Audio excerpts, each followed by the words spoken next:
Welcome back and thank you for staying with us. In less than 24 hours, Nepal is heading for first election after Gen Z-led uprising. Scenes were completely different during the nationwide protests last September. Parliament was set ablaze, 77 people were killed, and resignation of the then Prime Minister KP Sharma Oli. Cut to March this year, the country is set for parliamentary elections. 3,400 candidates are contesting for 165 seats in a 275-member lower house.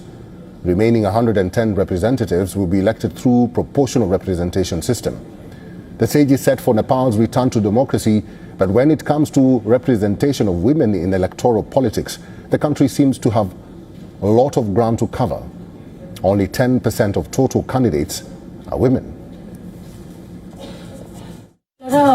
We have been fighting the fight of women in politics and elections. What makes me happy at this point is that we have reached a stage of having a conversation, discussion and debate about this.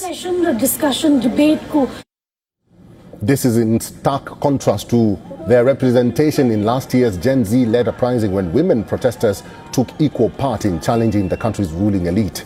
According to Nepal's constitution, at least 1/3 of parliamentarians should be women. Parties tend to fulfill this criteria by adjusting women representatives in seats reserved for proportional representation.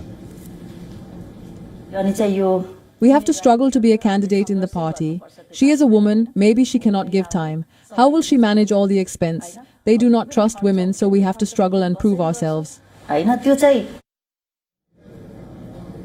According to the Election Commission of Nepal, 18 million voters are registered for March 5th election. Out of these, over 1 million voters have been registered since the last national election in 2022. Nepal is a young democracy. It became a republic in 2008 by abolishing the monarchy after a decade-long civil war that killed more than 17,000 people. Our correspondent Saloni Murarka has more details from Kathmandu. Nepali political parties contesting the March 5th elections have denied women fair share of election tickets under the first-past-the-post system, which is a direct election system. Nepal has a mixed electoral system. First, it's the first-past-the-post system, and second being the proportional representatives, which is the party vote share. Constitutional requirements for the women's participation have been met at all levels in the past few years. However, the number of allocation seats to women under the proportional representatives has drastically increased from 2008 to 2022. Political campaigning in Nepal, like all other South Asian countries, requires massive financial resources.